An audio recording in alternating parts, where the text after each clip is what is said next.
Protect your DNA. BioPQQ can promote formation of new mitochondria. Infowarsstore.com.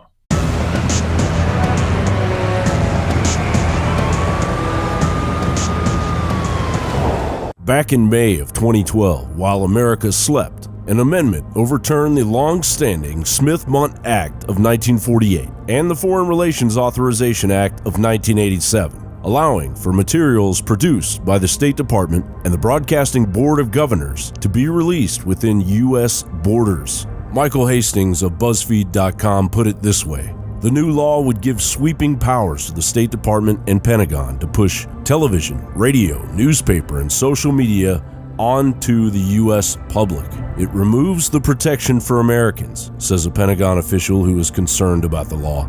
It removes oversight from the people who want to put out this information. There are no checks and balances. No one knows if the information is accurate, partially accurate, or entirely false. A WikiLeaks archive released recently reveals that the government is actively working with the corporate media to produce the sort of propaganda required to shape the foreign policy narrative of the United States. Within the trove lies ample evidence detailing a growing close relationship between the Obama administration, the State Department, and the transnational entertainment corporation, Sony. The archive demonstrates Sony Corporation's connections to the U.S. military-industrial complex. An email from Richard Stengel, U.S. State Department Undersecretary for Public Diplomacy and Public Affairs, reveals how the government enlisted Sony and other entertainment corporations in the propaganda war against ISIS and Russia. It is addressed to Sony's Michael Linton.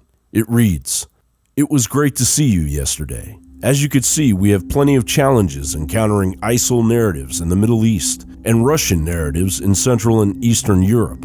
In both cases, there are millions and millions of people in those regions who are getting a skewed version of reality, and it's not something that the State Department can do on its own, by any means. Following up on our conversation, I'd love to convene a group of media executives who can help us think about better ways to respond to both of these large challenges. This is a conversation about ideas, about content and production, about commercial possibilities. I promise you it will be interesting, fun, and rewarding."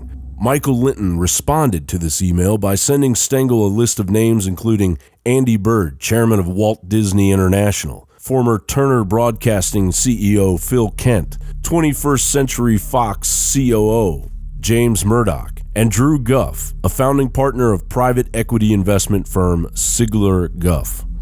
Another email from a staffer to Jane Hartley, the U.S. ambassador to France, shows how the government intends to exploit the celebrity of actors to push its foreign policy objectives. "We have already started to think through ways your superstars could potentially help amplify some of the great work U.S. Embassy Paris is doing," the staffer wrote, reports Motherboard. "We'd love to include Sony names and events here, either as guests or performers, and would love the opportunity to leverage their popularity to promote the president's priorities and agenda overseas." The director of press advance at the White House has joined the LA Times. The Los Angeles Times announced this morning the hiring of Johanna Maska, an aide to President Obama. Maska ironically employs the new age of newspeak by uttering, "Without a robust press pushing the boundaries of power, absolute power will corrupt absolutely.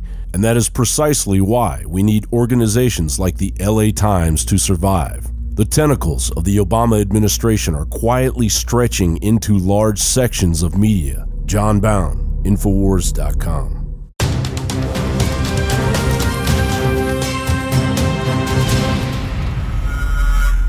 Symbols are powerful, and the globalists have hijacked the symbols of America. They've turned them into their own symbols. Well, we are restoring the idea of the true republic, not the counterfeit globalist empire, by promoting the icon George Washington and others. That's why we're rolling out on 100% made in America line of incredible pro-liberty apparel. We are repopularizing liberty.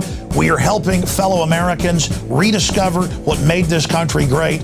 We are the spirit of 1776. We are 1776 worldwide. We are all brothers and sisters in arms in the animating contest of liberty in the long march towards humanity's ultimate destiny of freedom. Visit madein1776.com today and vote with your dollars to promote truly made in America, high quality products, and promote the ideals of liberty.